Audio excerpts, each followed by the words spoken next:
My Frigidaire microwave beeps 3 long beeps when finished cooking. I can't stand it. How can I turn it off?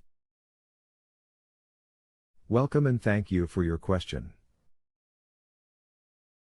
I will be the professional that will be assisting you.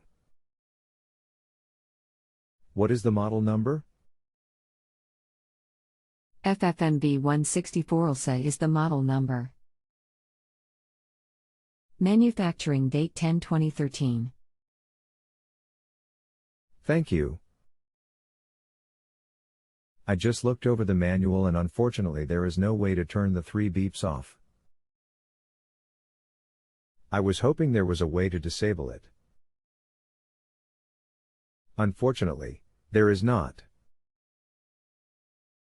You can look at the use and care guide and well. It's in the link below. http://manuals.frigidaire.com/pridinfo_pdf/springfield/316902416n.pdf.